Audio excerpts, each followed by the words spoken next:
Very good morning all of you. Today point ఏంటంటే selfishness అనమాట, స్వార్థం, right?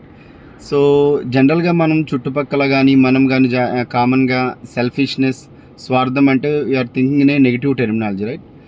So it's positive or negative depends on result. Is that result is beneficial to the society or your family, whatever it may be. So depends on result, it's in positive way or negative way.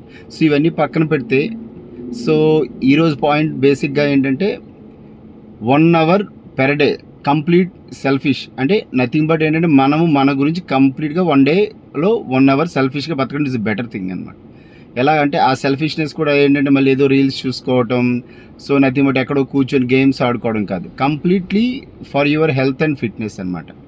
So అనుకోవచ్చు మరి, so ఆ selfishness ఉంటేనే మీరు prolong time, ఎక్కువ కాలం మీ ఫ్యామిలీకి కానీ serve చేయగలరు, మీ ప్రొఫెషన్కి సర్వ్ చేయగలరు, ఆర్ అదర్వైజ్ యువర్ కంట్రీ కానీ society, whatever it may be. So రోజులో ఒకరోజు సెల్ఫిష్గా బతకండి, కంప్లీట్లీ ఎవరి గురించి ఆలోచించొద్దు, నథింగ్ బట్ మీ ప్రొఫెషన్ గురించి కానీ ఫ్యామిలీ ఏమీ వద్దు, completely think about yourself only in terms of your health and fitness only, not for seeing reels and other things. Okay, so అలా చేయగలిగితే prolong time you can serve the society or your family. Okay, so be selfish 1 hour per day, right? Thank you very much.